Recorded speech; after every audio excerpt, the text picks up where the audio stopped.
Assalamualaikum warahmatullahi wabarakatuh. Di sini kami dari kelompok ADAP yang membahas tentang LCA dari UMKM Tempe di Nazara. Sebelumnya beranggotakan saya sendiri, David Bratoki, ada Semita Ringgan, ada Nazwa Nabila, Intan Nur Fauzi, dan Fauzi Rahmat Febrianto.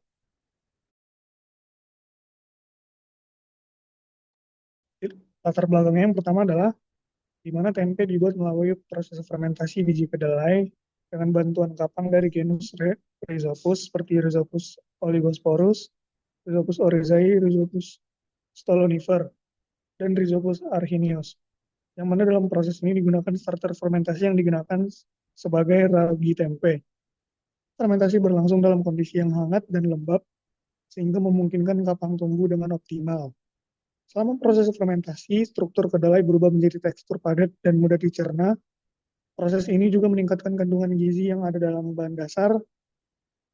Eh, Bahan baku yang digunakan yaitu tempe yang mengandung berbagai nutrisi penting seperti vitamin B12, protein, kalsium, karbohidrat, serat fosfor, dan zat gizi lainnya. Salah satu UMKM yang memproduksi tempe ada di Bandar Lampung, yaitu UMKM Tempe di Nazara. UMKM ini sudah berdiri sejak tahun 2010 hingga sekarang, yang beralamat di Jalan Kota Baru, Waikui.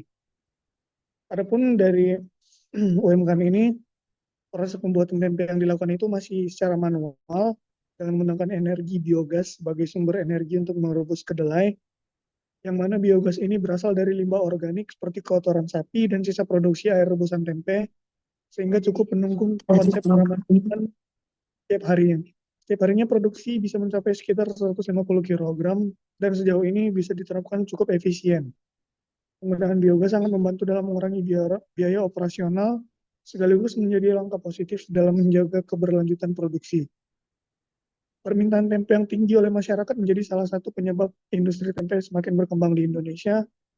Pada proses produksi tempe ini juga menimbulkan berbagai jenis limbah, sehingga dengan pesatnya perkembangan industri diharapkan dapat menjadi penyebab meningkatnya dampak lingkungan.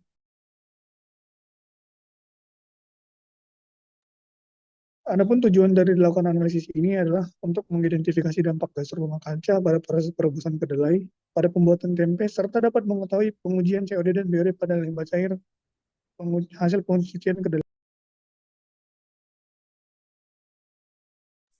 Kemudian masuk ke tinjauan pustaka. Yang pertama itu adalah uji COD dan BOD atau chemical oxygen demand. Itu adalah kebutuhan oksigen kimia adalah sejumlah oksigen yang dibutuhkan agar bahan buangan yang ada dalam air dapat teroksidasi melalui reaksi kimia. Jika kandungan senyawa organik dan anorganik cukup besar, maka oksigen terlalu di dalam air dapat mencapai nol sehingga tumbuhan air, ikan-ikan, dan hewan air lautnya yang membutuhkan oksigen tidak memungkinkan hidup. Kemudian BOD atau Biological Oxygen Demand merupakan parameter yang digunakan untuk menilai jumlah zat organik yang terlarut serta menunjukkan jumlah oksigen yang diperlukan oleh aktivitas mikroba dalam menguraikan zat organik secara biologis dalam air limbah.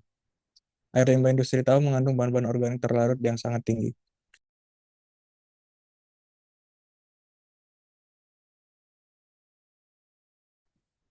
Selanjutnya itu ada bab 3 yaitu metodologi.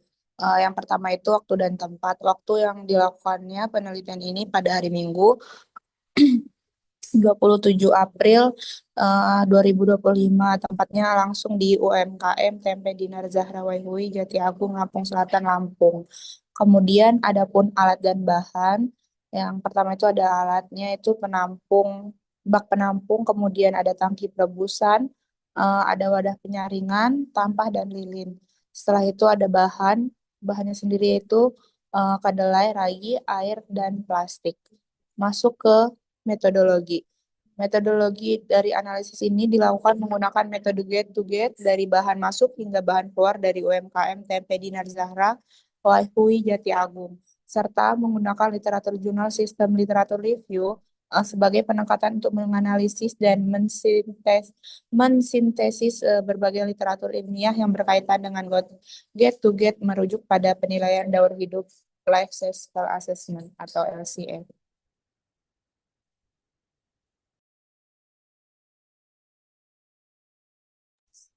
Kemudian di sini ada proses pembuatan tempe, yaitu yang pertama bahan baku masuk, kemudian dilakukan pencucian kedelai sampai bersih menggunakan air mengalir, kemudian perendaman kedelai selama 8 jam selama semalaman agar kulit kedelai ini terlepas.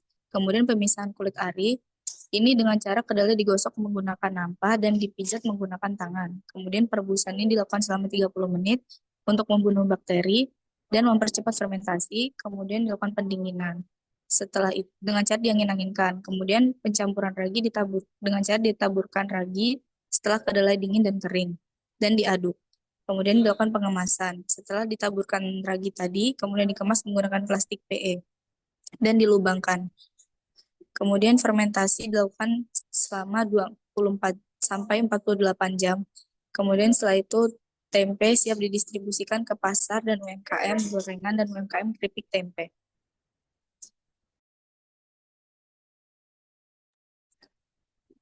Di sini ada data dari UMKM Tempe Dinar Azhara itu.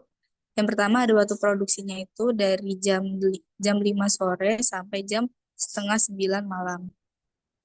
Kemudian ada bahan baku atau produksi tempe itu dia menggunakan 150 kilo.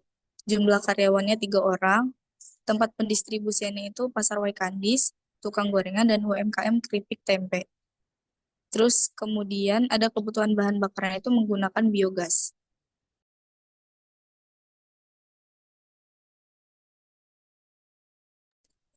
Kemudian di sini ada lampiran. Nah, itu di situ ada tempat bak pencucian, lalu ada tempat pemisahan kulit ari dari si kedelainya.